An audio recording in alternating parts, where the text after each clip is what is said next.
So now what happens? Look at verse 9. Daniel sees a vision of the Ancient of Days. We just sang about the Ancient of Days. I thought about that song that we sang tonight, the Ancient of Days, and I was gonna text Michael and say, hey, you should sing that song that mentions the Ancient of Days. And I just forgot to text him.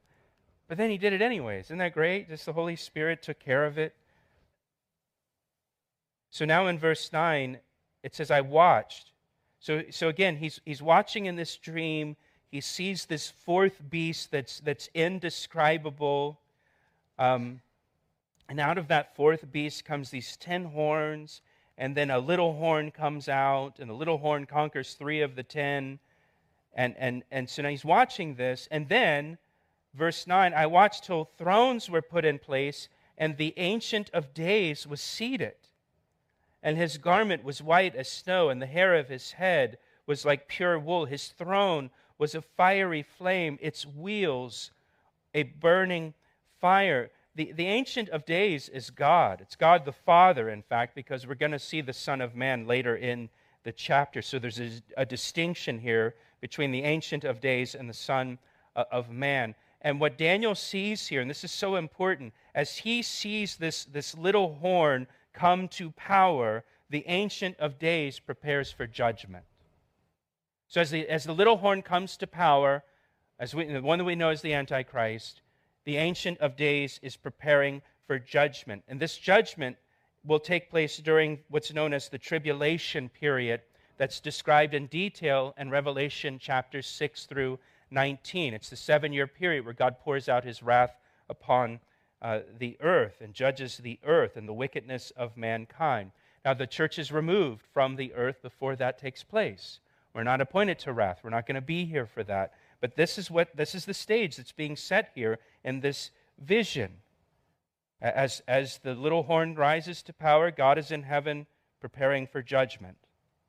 Verse 10 says, a fiery stream issued and came forth from before him, which is a picture of God's judgment. I'll read a verse to you out of Isaiah 66, verse 15.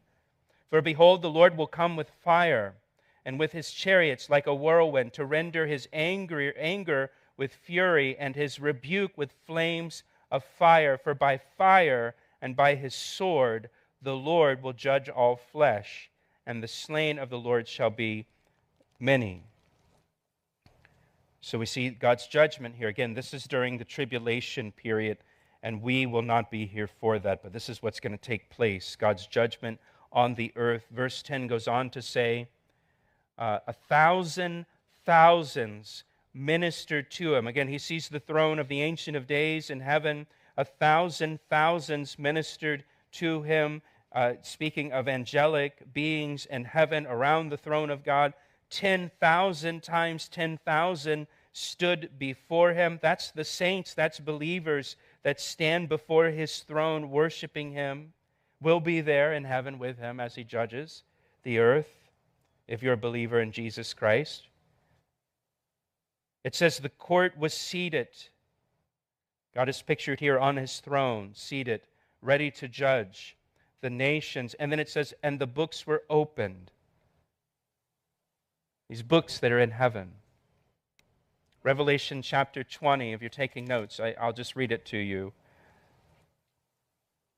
The great white throne judgment. Then I saw a great white throne of him, and him who sat on it, from whose face the earth and the heaven fled away, and there was found no place for them. And I saw the dead, small and great, standing before God, and books were opened. And another book was opened, which is the book of life. And the dead were judged according to their works by the things which were written in the books. So their works apparently are recorded in the books, plural. Not just the book of life, but there's other books there. The sea gave up the dead who were in it, and death and Hades delivered up the dead who were in them, the grave. And they were judged, each one according to his works. Then death and Hades were cast into the lake of fire. This is the second death. And anyone not found written in the book of life was cast into the lake of fire. The way you get your name written in the book of life is through repenting and believing on Jesus Christ. And so you have this judgment that takes place. And then verse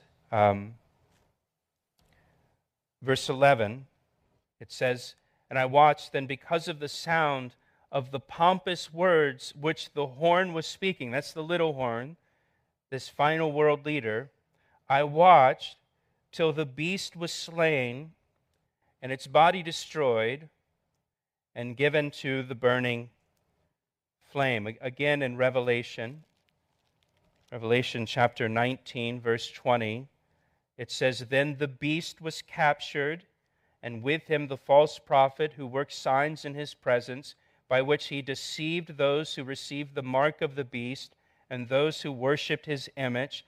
These two, the beast and the false prophet, were cast alive into the lake of fire, burning with brimstone."